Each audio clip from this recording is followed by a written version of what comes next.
Bismillahirrahmanirrahim. Assalamualaikum warahmatullahi wabarakatuh. Alhamdulillahirabbil alamin wa bihi nasta'inu ala umuri din. Asyhadu an la ilaha illallah wahdahu la syarika lah wa asyhadu anna Muhammadan abduhu wa rasuluh. Adal amanah wa ballagha risalah wa nasara mujahada fil jihadi hatta atahul yaqin. Barakana lal mahjati bayda lailuha kanahariha la yasubhana illa halik. Allahumma shalli wa sallim ala nabiyyina Muhammadin wa ala alihi wa sahabatihi wa man sara ala nahjihi ila yaumiddin. Allahumma subhanaka la ilma lana illa ma 'allamtana wa 'allimna ma yanfa'una wa zidna ilman. Allahumma rabbana atina fid dunya hasanah wa fil akhirati hasanah wa qina adzabannar. Amin ya rabbal alamin. Alhamdulillah, di pagi hari ini kita dapat melanjutkan kajian kitab kita, dan hari ini adalah Al-Adab Al-Mufrad. Adab. Harusnya tazkiyatun nufus karena jadwalnya, tetapi karena hari Seninnya tidak ada talim waktu itu, sehingga satu kitab tidak dapat kita baca, kita kaji. Dan sekarang Adabul Mufrad masuk hadis yang ke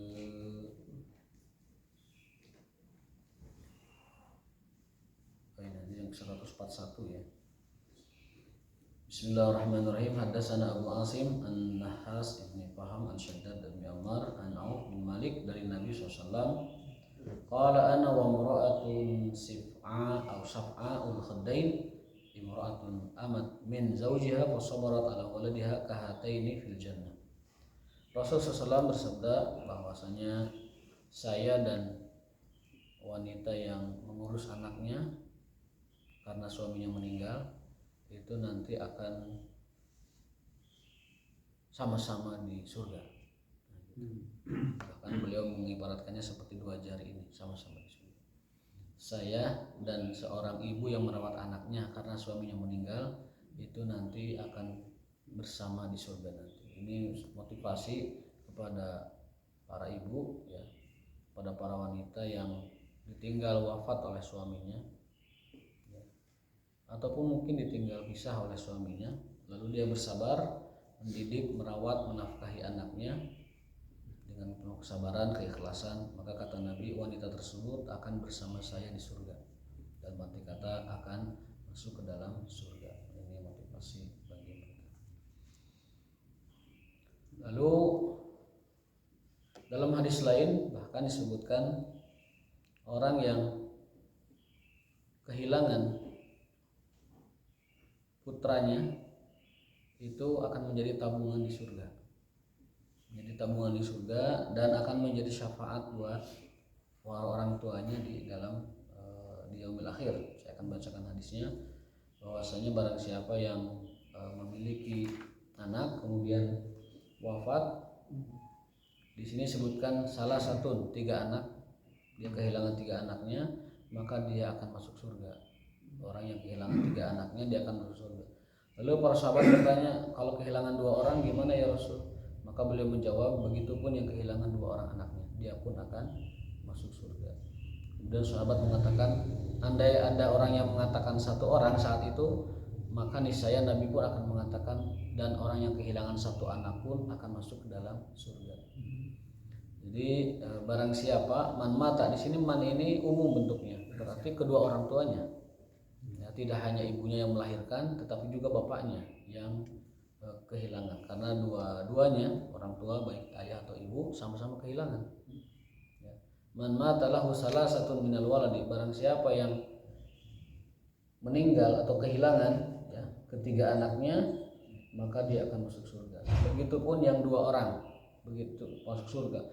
Begitupun yang 1 orang dia akan masuk surga. Tapi syaratnya apa? Fahtasabahum, dia bersabar dan berharap pahala kesabarannya dari Allah Subhanahu wa taala. Saya akan bacakan hadisnya. Haddatsana Ayyash dan seterusnya dari Khalid Al-Abasi. Beliau menceritakan, mata ibnun li, anakku meninggal, aku kehilangan anakku. Fawajatu alaihi wajdan syadidan, dan itu sangat membuatku terpukul, sedih sekali. Fakultu ya Abu Hurairah, lalu dia berkata kepada Abu Hurairah, sahabat Nabi SAW yang terdekat dan banyak meriwayatkan hadis, "Ma sami'ta minan nabi syai'an tusakhir bihi anfusana an mautana." Wahai Abu Hurairah, barangkali Anda pernah mendengar hadis dari Nabi SAW yang dapat menghibur hati kami yang kehilangan ini, hati kami yang kesedihan ini. Lalu Abu Hurairah membacakan sebuah hadis dari Rasulullah SAW. Sami itu, aku pernah mendengar minan Nabi Sallallahu Alaihi Wasallam yaqul, bahwasanya Nabi SAW pernah bersabda, sigorukum da'ami sul jannah, anak-anak kecil kalian adalah anak-anak surga. Maksudnya adalah kita apabila kehilangan anak kecil, maka itu akan menjadi anak-anak di surga. Mereka menanti di pintu surga, mereka menanti orang tuanya, menanti bapaknya, menanti ibunya di pintu surga. Jadi asal sabar saja, karena kalau nggak sabar juga tidak ada gunanya. Ya, hanya bersabar, kita hanya bisa bersabar dan tidak dapat melakukan yang lainnya. Dalam sebuah hadis ada dua perbuatan yang sangat dapat membawa orang kepada kekufuran, kepada keingkaran. Ya. Satu adalah at-ta'nu fin nasab, orang yang suka menjelekkan nasab orang lain, menduduh nasab orang lain. Dan yang kedua adalah an-niyahah anil maut, dan orang yang meratapi ataupun tidak menerima kehilangan keluarganya. Jadi kata Nabi SAW, ada dua akhlak, ada dua perbuatan yang dapat menjadikan orang itu kufur kepada Allah, lebih dekat membuat orang itu kufur kepada Allah, ingkar kepada Allah. Yang pertama adalah orang yang mencela nasab, dan yang kedua adalah orang yang meratapi kematian. Maka dalam Islam meratapi kematian itu nggak boleh, hukumnya haram. Kita boleh meratapi kematian hanya dalam waktu 3 hari. Al-ihdadu salas, meratapi kematian itu adalah cukup 3 hari. Apa namanya dalam istilah kerennya itu? Bela sungkawa. Bela sungkawa ataupun apa istilah lainnya? Kalau ada orang meninggal apa istilahnya gitu tuh? Selain bela sungkawa itu? Duka cita. Duka cita dan bela sungkawa dalam Islam itu hanya boleh 3 hari. Al-ihdadu salasun. Kehidupan harus berjalan seperti normal lagi. Illa ya, zaujun an zaujiha, kecuali seorang istri meratapi kematian suaminya. Boleh sampai 4 bulan 10 hari. Itulah masa iddah. Masa iddah itu disebut sebagai masa kesedihan istri dari suaminya. Makanya dalam hadisnya itu berduka cita, berbela sungkawa itu hanya 3 hari, kecuali istri dari suaminya. Berarti masa iddah istri yang ditinggal suaminya itu masih bisa dikatakan itu adalah semacam meratapi kematian. Karena hadisnya itu nyambung. Tidak boleh orang berduka cita melebihi 3 hari duka cita ya, kecuali istri dari suaminya. Kalau meratapi itu kapanpun waktunya nggak diperbolehkan. An-niyahatu, meratapi kematian itu adalah min adatil jahiliyah. Jadi tolong bedakan antara meratapi dengan duka cita. Ya. Duka cita dan juga bela sungkawa boleh dalam Islam hanya 3 hari, kecuali bela sungkawa atau duka citanya istri kepada kematian suaminya itu 4 bulan 10 hari. Tapi kalau meratapi, yang kita kenal meratapi adalah tidak menerima takdir, maka itu diharamkan dalam waktu dan dalam kondisi apapun. Jadi meratapi itu nggak boleh, karena itu ada semacam ketidaknerimaan, tidak qanaah kepada takdir Allah Subhanahu wa Ta'ala. Padahal dengan dia menerima atau tidak menerima, sabar atau tidak sabar, takdir mah akan terus berjalan.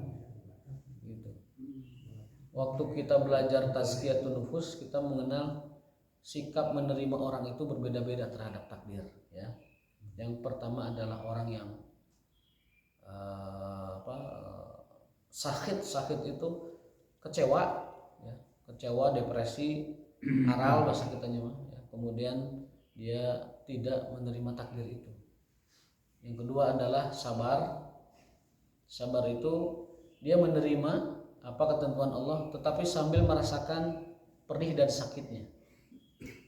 Yang ketiga adalah ridho, dan ini yang paling tertinggi. Ridho itu bukan hanya dia sabar, tetapi dia fokus kepada Allah yang memberikan ujian itu, bukan kepada ujiannya. Makanya kalau orang sabar itu di bawah orang ridho. Orang sabar itu dia menerima tetapi masih merasakan sakit. Tapi kalau orang ridho itu menerima dan tidak merasakan sakitnya. Kenapa? Karena yang dia pikirkan bukan sakitnya, tetapi yang dia pikirkan adalah Allah yang memberi sakit itu. Jadi itu orang ridho. Fokusnya tidak pada hilangnya, tidak pada sedihnya, tidak pada sakitnya, tidak pada ruginya kalau dia seorang pedagang, tetapi fokusnya adalah ini yang memberi ujian ini Allah Subhanahu wa taala, yang lebih sayang kepadaku dari diriku sendiri. Bahkan Allah Subhanahu wa taala lebih sayang kepada kita dari ibu kita sendiri. Jadi yang dia pikirkan tuh Allah, Allah, Allah. Itu orang yang ridho, tapi jarang orang-orang seperti kita yang bisa mencapai maqam ar-ridho. Makanya Allah pun menyematkan gelar ridho ini dalam ayat-ayat Quran kepada para sahabat radhiyallahu taala anhum ajmain. Radhiyallahu anhum wa radu'an. Allah ridho kepada mereka dan mereka ridho kepada Allah. Wa ridwanullahi akbar, dan keridhaan Allah adalah yang lebih besar dari apapun. Maka dari itu setidaknya kita ada pada makom orang sabar. Meskipun kita merasakan sakitnya, merasakan sedihnya, merasakan hilangnya, tetapi kita tidak meratapi ataupun mengingkari, bahkan menolak takdir Allah Subhanahu wa taala. Terima, dan mudah-mudahan Allah menggantikan dengan yang lebih baik. Karena pada prinsipnya setiap kesedihan itu akan diganti. Setiap kehilangan itu akan diganti. Setiap penderitaan itu akan diganti. Kita hilang anak di dunia, Allah gantikan di surga. Anak kita sudah ada di surga. Makanya Nabi mengatakan, sigorukum, anak-anak kalian, da'ami surjannah, adalah anak-anak surga. Jadi kalau anak kita meninggal sebelum balik, maka mereka otomatis, karena mereka kan tidak diminta keimanan, tidak diminta ketaubatan, tidak diminta agama, karena mereka belum taklif, belum menjadi orang yang dibebankan syariat, sehingga otomatis anak yang di bawah balik meninggal itu otomatis ke surganya, tanpa hisab, tanpa pemeriksaan, tanpa ujian kubur, itu mereka sudah otomatis ahli surga. Karena Nabi bersabda, sigorukum da'ami surjannah, anak-anak kecil kalian adalah anak-anak surga. Jadi secara otomatis, kalau kita yang sudah beban taklif syariah, sudah masuk akil balik, sudah dibebankan perintah syariah, larangan syariah, maka kita terkena hisab. Kalau mereka tidak. Nah, kembali ke tema tadi, bahwasanya barang siapa yang kehilangan satu anak atau dua anak atau tiga anak, maka kata Nabi adalah dakhalal jannah, akan masuk surga Allah Subhanahu wa taala.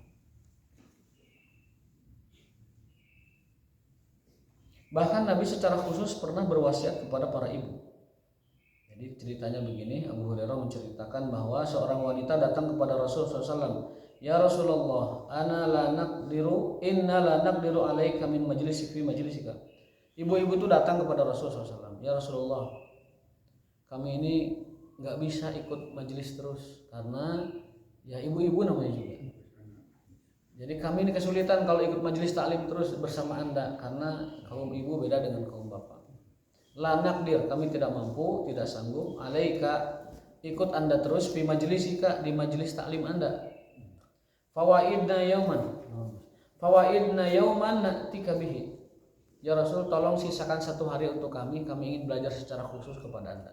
Ini juga hadis ini memberikan kita anjuran ya, bahwa kaum wanita, kaum ibu itu mesti memiliki majelis taklim yang khusus, karena bahasanya khusus, fikihnya khusus, tema-temanya khusus, tidak bareng sama bapak-bapak. Alhamdulillah di sini banyak jadwal taklim ibu-ibunya.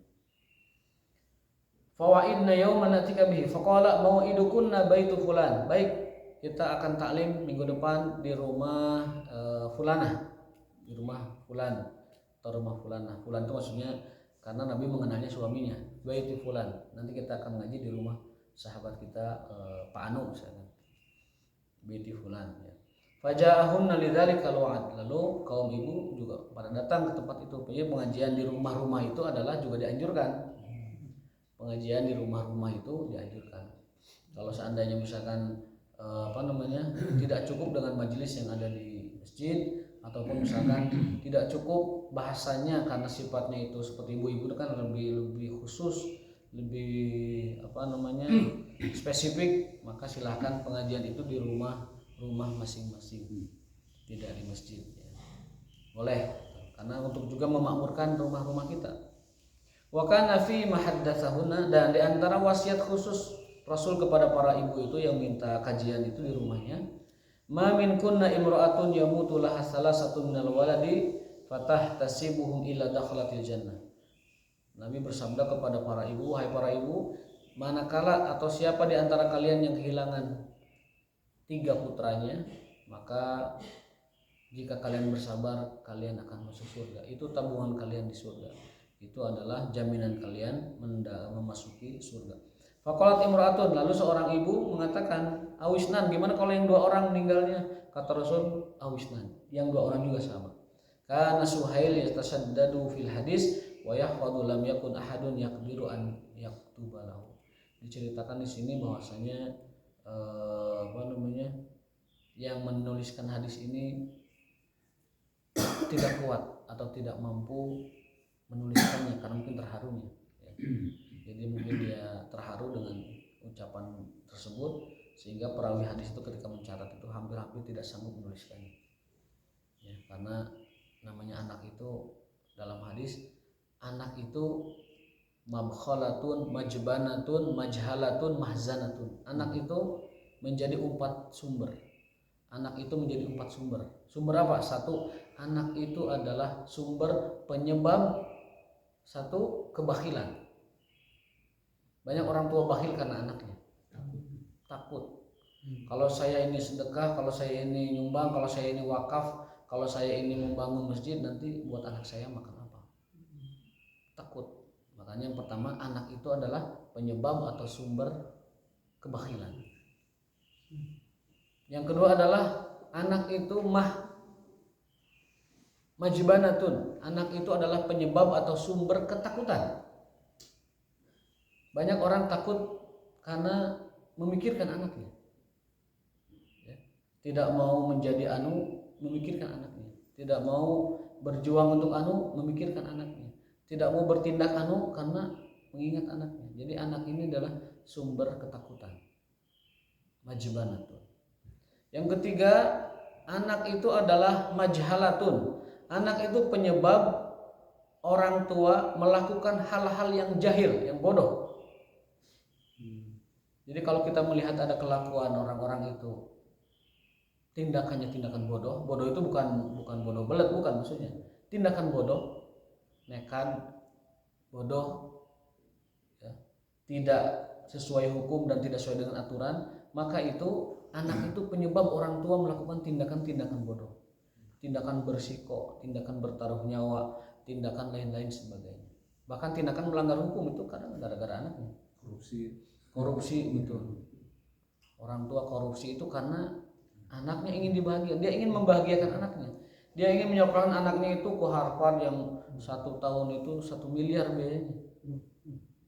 Saya di Palem itu ngobrol sama orang yang aktif di sponsorship beasiswa. Itu di Harvard itu 1 tahun 1 miliar biayanya. Dan dia top ya, universitas nomor 1 di dunia. Nah, jadi kata Rasulullah SAW bahwa anak itu adalah penyebab orang tua bertindak bodoh. Kita sudah ingin syar'i kehidupan ini, tapi ketika melihat anaknya, kalah orang tua itu. Sudah ingin syar'i keluarga kita, tapi anaknya karena mungkin cantik atau mungkin manis begitu, tidak pakai kudung, nggak apa-apa lah kamu mah nggak apa-apa nggak pakai kudung, membuka aurat. Padahal dia tahu secara agama itu nggak boleh. Tapi itu anak itu adalah penyebab orang tua bertindak bodoh. Akhirnya mengizinkan, silakan. Mengizinkan dia pergi, mengizinkan dia entah sama siapa, entah sahabatnya siapa, entah dia pakai tutup aurat atau tidak. Itu anak itu adalah penyebab dan sumber orang tua itu bertindak bodoh.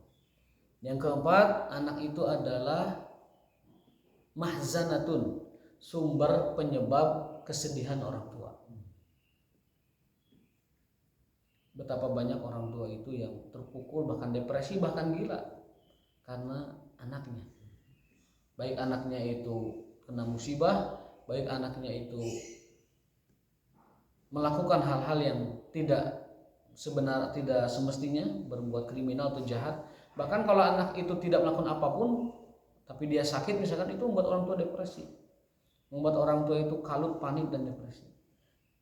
Hadis itu beliau sabdakan ketika beliau melihat cucunya Hasan dan Husain berlari ke arah beliau, lalu nangkot dina pundak dan anu nangkot dina patuangan beliau.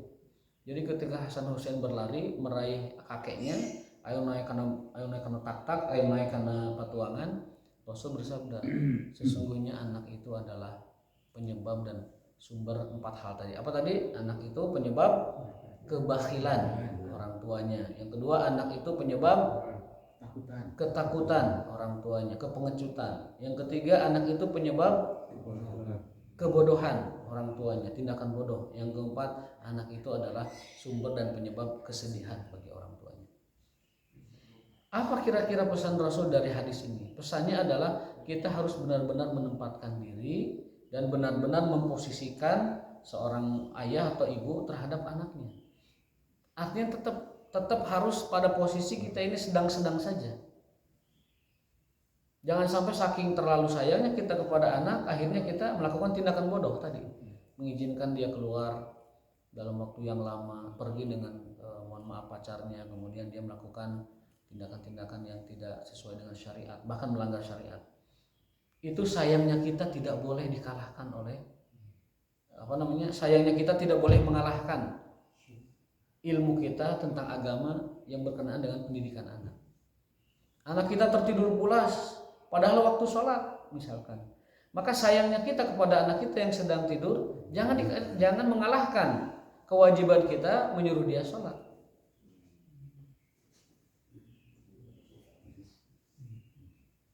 Memang berat, saya juga, apalagi anak saya perempuan ya. Alhamdulillah masih kecil, belum merasakan beratnya mendidik anak yang sudah balik ya.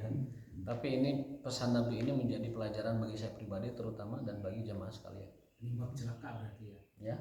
Ya penyebab celaka. Penyebab celaka, tanda petik penyebab celaka. Maka kita harus bijak-bijak, harus lebih punya daya tahan, punya keteguhan ketika mendidik anak itu. Jangan mendahulukan rasa sayang daripada adab dan akhlak atau ajaran agama.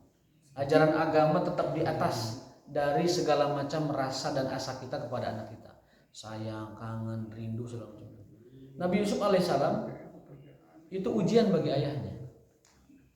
Beliau berpisah 36 tahun dari ayahnya. Ayahnya bersedih, menangis tiap hari sampai matanya itu kelihatan hanya putihnya saja. Wa biyaddat ainahu, matanya itu bayat saja, putih saja. Nabi Yakub tiap hari menangis sampai terbalik matanya, putih saja. Dan ada guratan air mata di sini. Tapi penuh optimis, anaknya masih hidup. Setiap ada orang yang datang dari perjalanan, beliau mengatakan, inilah ajidu riha Yusuf. Saya masih mencium baunya Yusuf. Jadi anaknya masih kecil, sekitar 7 tahun. Yusuf itu kan dizolimi oleh 10 saudaranya yang jahat itu, cemplungin ke sumur, diselamatkan. Saudaranya sudah sudah mengatakan kepada bapaknya bahwa Yusuf itu meninggal dimakan serigala. Tapi Nabi Yakub tidak percaya hal itu. Dalam ayatnya itu, inni ra'aitu ahada asyara kaukaban wasyamsa wal qamara ra'aituhum li sajidin.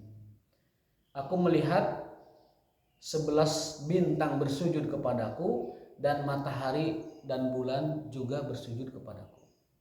Jadi ayat surat Yusuf itu menyebutkan bahwa aku bermimpi ada 11 bintang sujud padaku, sujud penghormatan, bukan sujud penyembahan.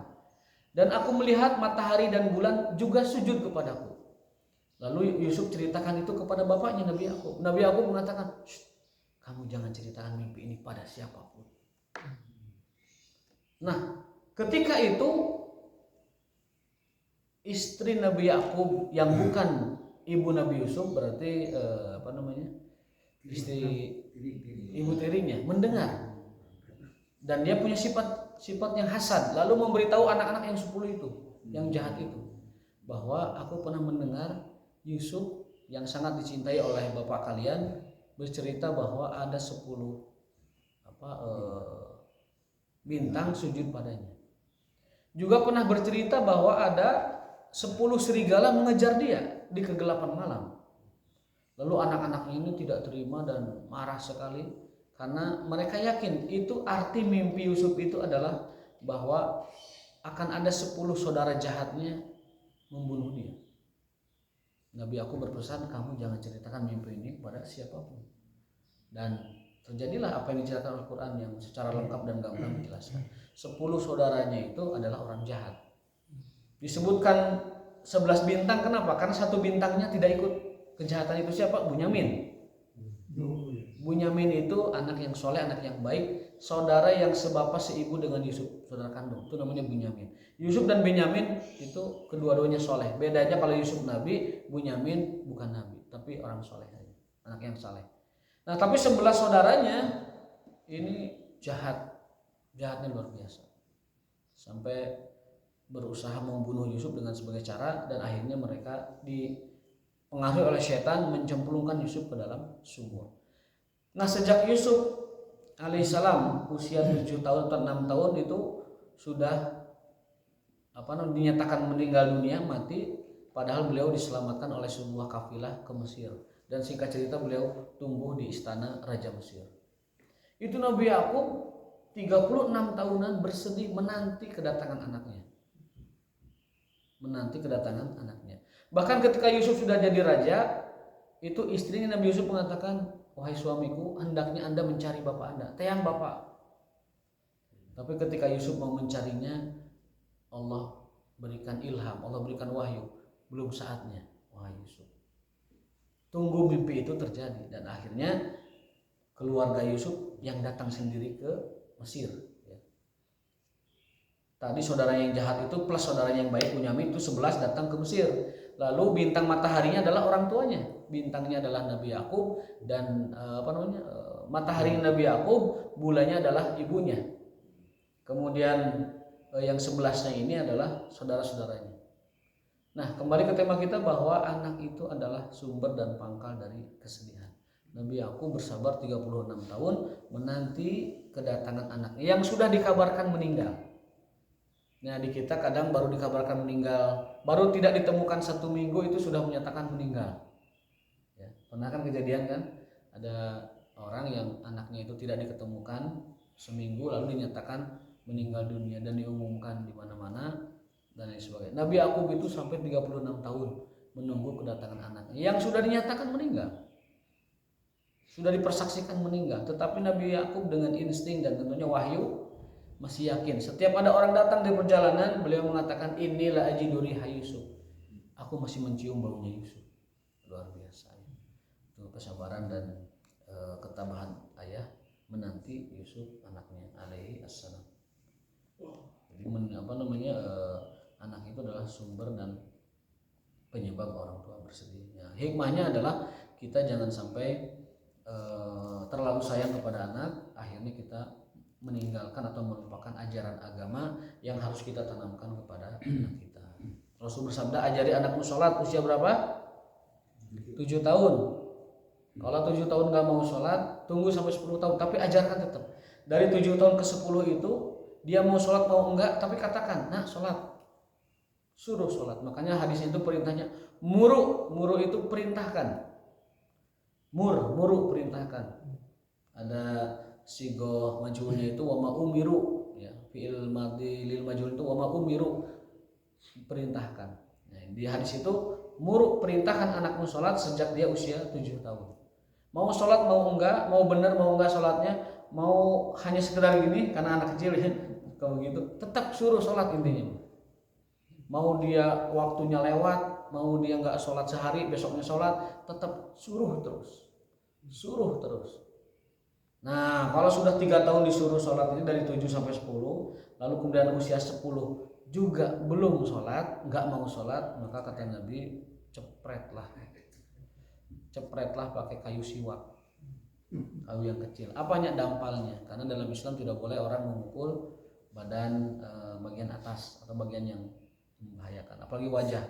Dalam Islam itu haram orang itu memukul wajah. Jadi kalau kita marah sama istri, jangan pernah memukul wajah. Kalau kita ingin mendidik istri, pukullah ini dampal kakinya. Dengan apa? Kayu sebesar siwak. Kayu siwak kan kecil, cecolek kan? Cecolek. Dan bukan sakitnya yang diarah. Yang diarah itu adalah ketegasannya. Ketegasan bahwa kita ini tegas mendidik anak, mendidik istri. Dampalnya bukan betisnya. Dampal. Betis boleh, dampal boleh. Itu bagian yang tidak membahayakan. Yang ini bagian kaki, yang jelas bagian kaki, jangan wajah. Karena dalam Islam diharamkan memukul wajah. Karena apa?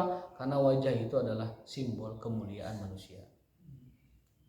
Wajah adalah simbol kemuliaan manusia. Jangankan wajah, rambut saja kata Nabi, barang siapa yang punya rambut, falyukrimhu, man kana lahu sya'run falyukrimhu. Barang siapa yang punya rambut, maka muliakanlah rambutnya. Muliakanlah itu ya sisiran, minyakan rambut yang asli ya, mungkin pakai zaitun. Karena kalau yang minyak rambut yang kimia itu bisa lama-kelamaan rambutnya nanti huisan, lebih cepat. Kalau Nabi itu huisan karena Quran, kalau kita mau huisannya minyak rambut obat ini. Dalam sebuah hadis, syayyabatni Hudun wa akhwatuha. Surat Hud itu telah menjadikanku lebih cepat beruban. Kenapa? Karena isinya tentang akhirat dan neraka. Jadi beliau itu terpengaruh banget dengan ayat-ayat surat Hud dan yang semisalnya, menceritakan tentang akhirat gitu. Sehingga itu membuat beliau berpikir dalam, berpikir keras sampai ubanan lebih cepat.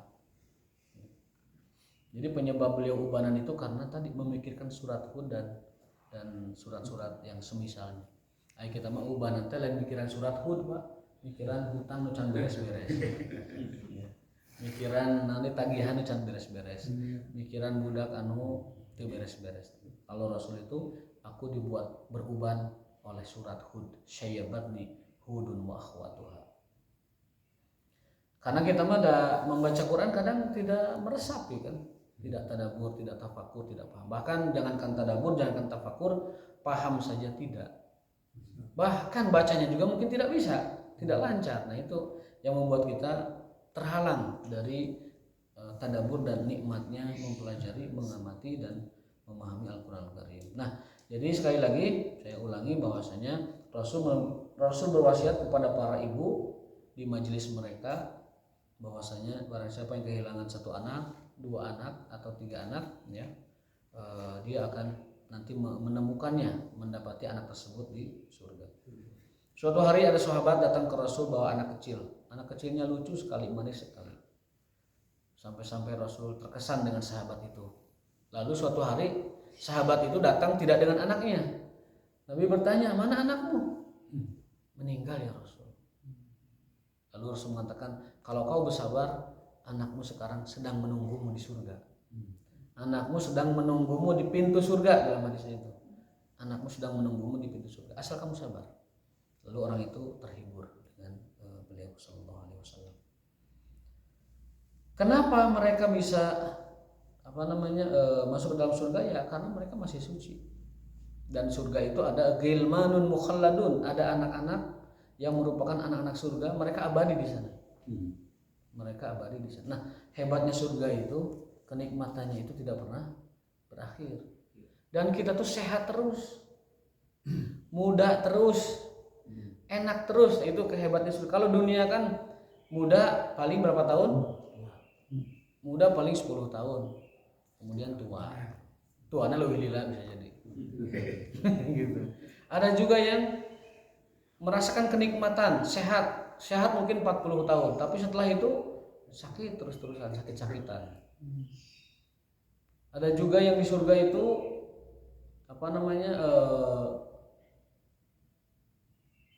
selain menikmat kemudian sehat, apalagi sifat-sifat di antara manusia. Muda ya.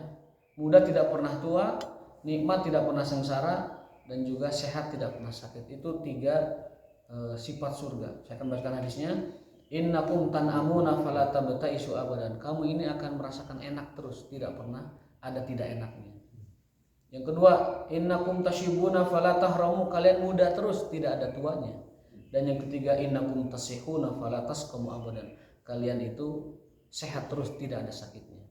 Kebalikan dari sifat dunia. Dunia itu sehat tapi ada sakitnya. Enak tapi kadang-kadang ada tidak sukanya. Muda tapi kadang ada tuanya. Tapi surga tidak seperti itu. Jadi usia kita nanti di surga itu kisaran 33 tahunan.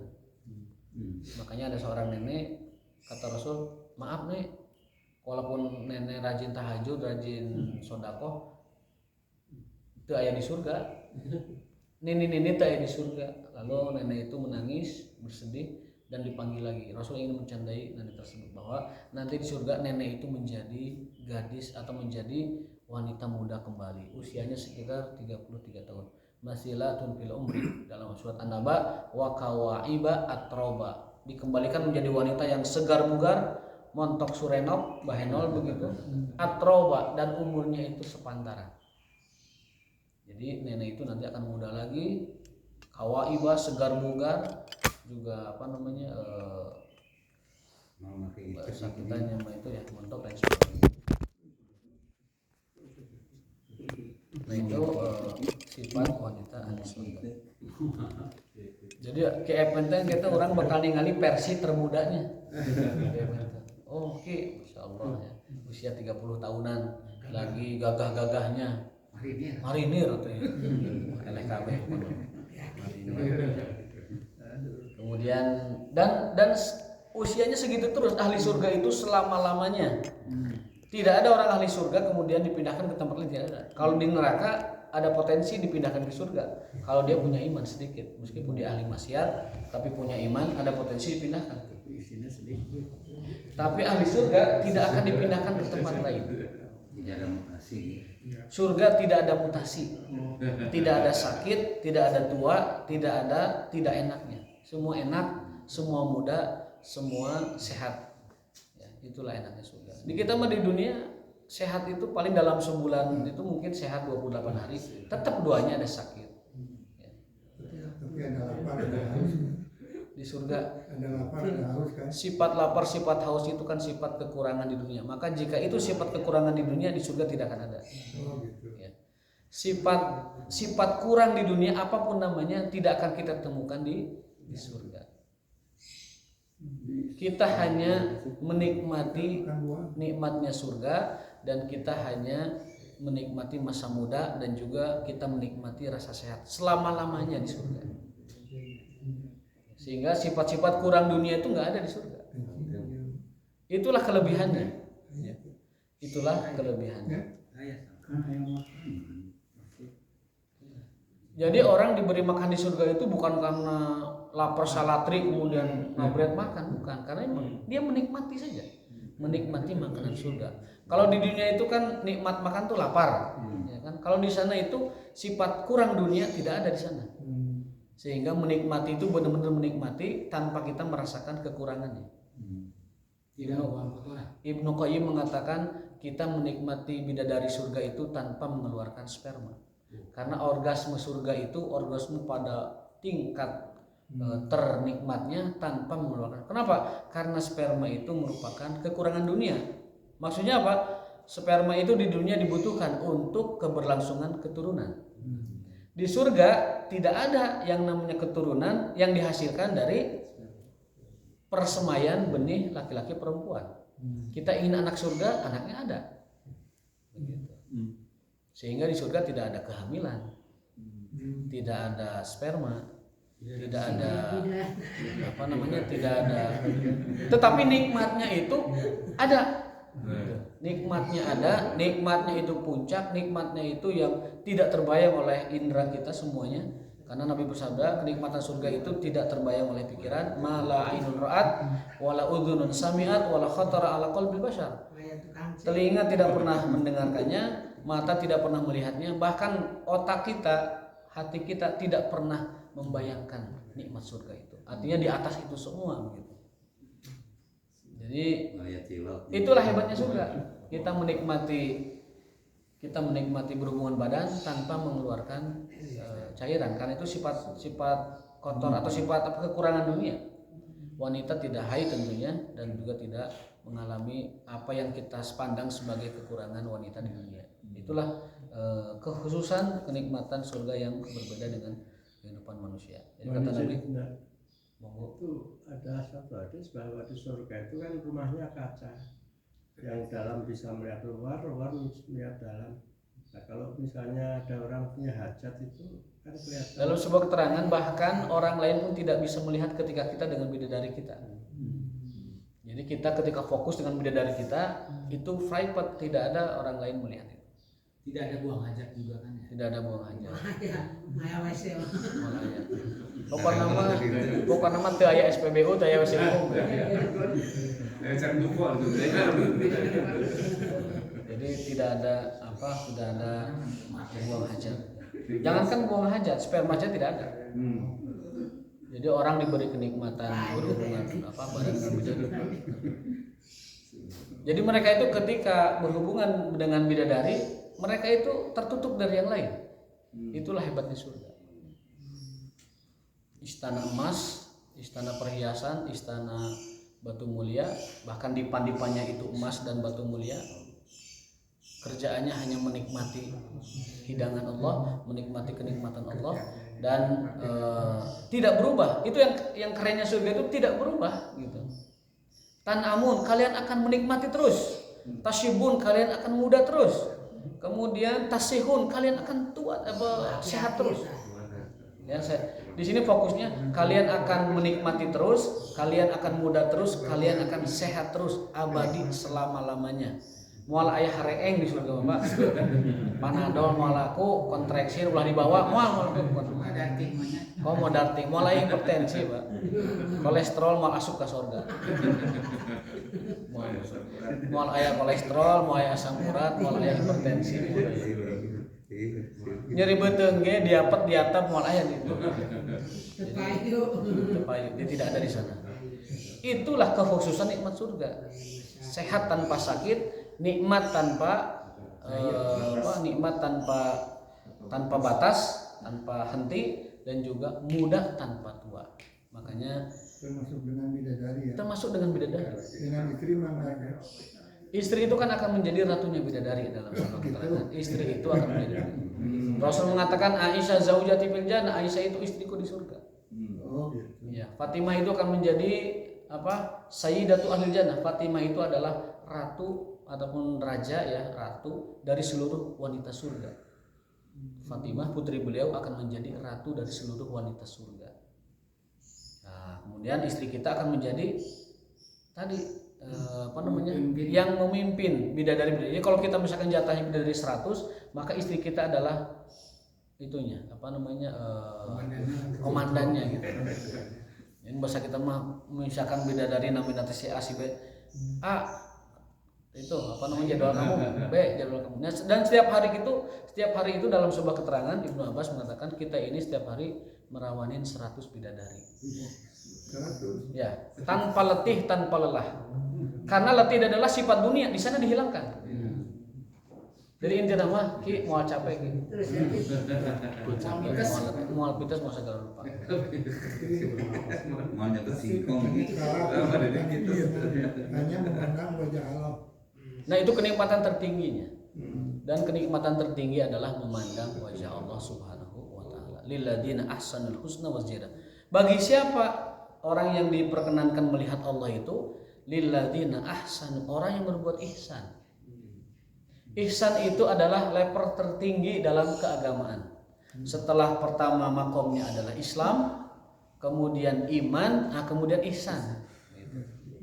Orang yang Islam bagus naik menjadi iman, iman bagus dia menjadi ihsan. Makanya ihsan itu adalah kondisi ideal dari iman dan Islam. Pernah saya jelaskan sebelumnya, ada orang yang mengaku Islam, tapi Allah bantah, enggak, kamu belum Islam, kamu belum iman, tapi baru Islam. Qalatil a'rabu amana qul bal lam tu'minu walakin qulu aslamna. Orang-orang Arab dengan bangganya mengatakan, amanna, kami telah beriman. Tapi kata Allah, sampaikan ya Muhammad kepada mereka, kalian belum beriman, baru berislam. Berarti Islam dulu, kemudian makomnya, derajatnya, statusnya naik menjadi iman, kemudian naik menjadi ihsan. Makanya Pak, dalam banyak ayat, bahkan semua ayat, semua hadis, pertolongan Allah, kemenangan Allah, kekuasaan dari Allah, itu semuanya berkaitan dengan al-mu'minin, orang-orang iman, bukan orang-orang Islam. Haqqan alaina nasrul mu'minin, wajib bagi Allah menolong siapa? Al-mu'minin, orang-orang beriman. Ya. Kemudian juga disebutkan Allah akan mendukung, yu'ayyid, bukan mendukung, menolong, memenangkan siapa? Orang beriman. Wa kadzalika nunjil mu'minin, demikianlah kami akan memenangkan orang beriman, menyelamatkan orang beriman, dan memberikan kekuasaan kepada orang-orang beriman itu. Konteks kemenangan, kejayaan, kekuasaan, bahkan surga, itu semuanya adalah orang-orang beriman. Karena Islam tahap awal, naik dia kepada iman. Tapi kalau iman diartikan percaya, ya percaya maksudnya adalah sebelum orang Islam itu kan iman dulu. Itu maksud iman yang definisi, iman tasdik. Ya. Dia mengimani dengan hatinya, menyatakan dengan lisannya, dan juga melakukan dengan perbuatannya. Kalau Islamnya itu sudah bagus, dia naik statusnya menjadi iman, menjadi mukmin. Nah setelah iman dia menjadi ihsan. Dan seluruh pertolongan Allah itu tentang orang-orang iman, bukan tentang orang-orang Islam. Silahkan kaji ayatnya, 11 ayat tentang pertolongan Allah, 11 ayat bahkan lebih tentang kekuasaan dari Allah, tentang kemenangan dari Allah, itu semuanya berkaitan dengan orang-orang beriman. Ya, lafaznya bukan aslamu, lafaznya bukan muslimin, tetapi semua pertolongan Allah itu lafaznya tentang mukminin, orang-orang beriman. Supaya kita ini mengupgrade diri kita, jangan sampai kita ini terus ada dalam status Islam itu, tapi kita naik menjadi iman. Setelah iman naik menjadi yang tertinggi, kesempurnaan dari iman yaitu ihsan, menjadi ihsan. Dan orang yang mendapatkan surga terbaik adalah lilladzina ahsanu, yaitu orang-orang yang berlaku ihsan, yakni orang yang menyempurnakan iman dan Islamnya. Wallahu ta'ala alam bishawab, wa ma taufiqun illa billah. Kita lanjutkan lagi minggu depan. Subhanakallahumma wa bihamdika asyhadu an la ilaha illa anta astaghfiruka wa atubu ilaik. Wassalamualaikum warahmatullahi wabarakatuh.